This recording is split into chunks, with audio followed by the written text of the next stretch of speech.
Tak určite nie sme spokojní s remizou, ale tak chceli sme určite uspieť. Posledný zápas na domácom ihrisku sme chceli vyhrať, ale hovorím, potýkame sa aj s zdravotnými problémami hráči. Niektorí bohužiaľ nestihajú, takže bolo to také, že niektorí už aj v tých krčoch dohrávali zápasy, čiže škoda o ten jeden gól si myslím, že sme zaslúžili aj po tom vývoji, aj tej aktivite o jeden gól vyhrať a bolo by to fajn, no, ale tak bohužiaľ nedali sme gól a super mal nejaké také šance z tých štandardných situácií, čiže nakoniec zmierlivo 0-0, škoda, no.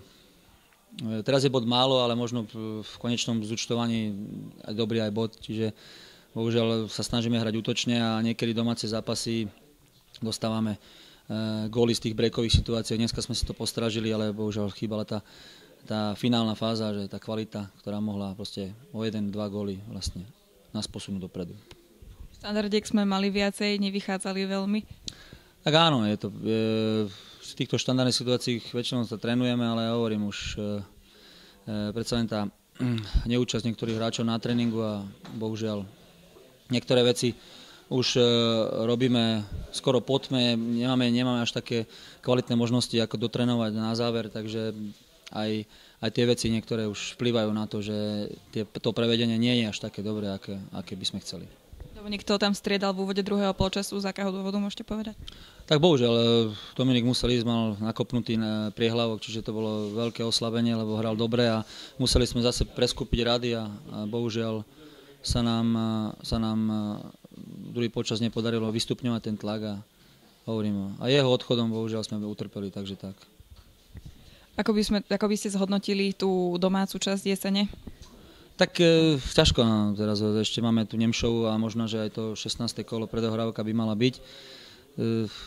Myslím si, že to treba zhodnotiť pozitívne, aj keď v závere sa vyskytli už postupne nejaké veci, ktoré sú už mimo nás, ale škoda tých prehier, hlavne doma s Vrbovým a potom taká neústatie povedzme s Vrbovým aj s tým Slovanom.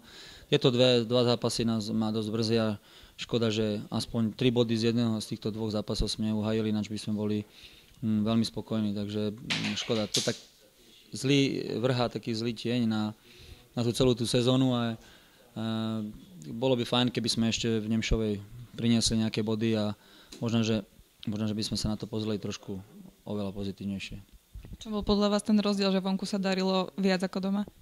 Tak hovorím, možno, že máme viac takých breakových hráčov, takých útočných.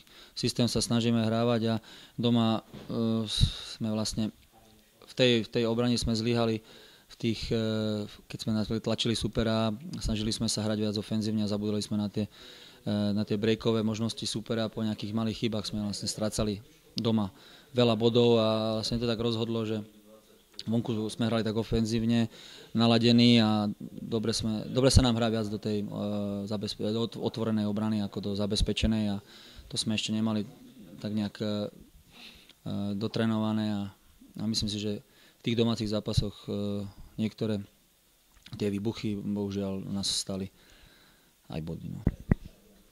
Tak Milan Vukovič ukončil s nami spoluprácu, prispelo k tomu aj bohužiaľ vylúčenie v Topolčanoch, takže on určite dostane 3-4 zápasy, takže momentálne do jarnej súťaže s ním už nepočítame, takže bolo najlepšie, keď sme sa rozhodli o ukončenie spolupráce. No, tak teda asi sa zhodneme, že tomu zápasu by svedčali nejaké góly, ako si ho ty videl?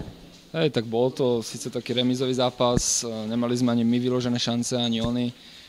Myslím si, že ale viac tých nejakých tých pološanc sme mali my, mohli sme dať jeden nejaký ten gól a potom to nejak ubrániť, no škoda. 0-0. Jak tréner teraz povedal v šatni, že tie závere tých šancí sme mali viac nejak dotlačiť, nejak možno na náhodu, museli vystrieľať brankára 15 minút pred koncom, možno to mal byť nejaký taký moment, ktorý by nás viac mal stmeliť. Skúšali sme strieľať, ale boli tam také blbé bloky, no tak nepodarilo sa to bohužiaľ. Čo sa týka toho brankára, ktorý striedal, vedeli ste, že je zranený? Nie, nevedel som vôbec. Nemali sme nejaké takéto informácie. No. Prvý polčas ste hrali lepšie ako ten druhý, čom tam bol rozdiel? Ťažko povedať, čom bol rozdiel. Vlastne išli sme s tou istou taktikou, boli tam síce nejaké striedania, aj Dominik Todt bol vlastne nútené striedaným a prvým členkom, takže možno aj v tomto bolo, že Sprint sa stiahol potom na stredného obrancu a možno to nás nejak rozladilo, ale nemyslím si, že by bol ten druhý polčas vyslovene nejak horší. Teraz ako zhodnotiť celú tú domácu časť jesene? Myslíte tie domáce zápasy iba? Tak doma sme asi neboli až tak silní, hovorí o tom aj tá bilancia, sme tu veľa takých ľahších zápasov prehrali. Hlavne mrzí určite ten zápas s Vrbovým, čo sme prehrali 0-1 na začiatku. Neviem prečo, viac nám ide, keď hráme vonku, keď vlastne ideme za superom, tam sa hrá viacej taký otvorený futbal, túto často prišli tí super iba brániť, tak možno preto sme sa viac trápili. Takže všeobecne spokojnosť, nespokojnosť s tou domácou časťou? S domácou časťou určite nespokojnosť. Určite sme mali na to, aby sme získali viac bodov. A určite sme mali aj získať viac bodov.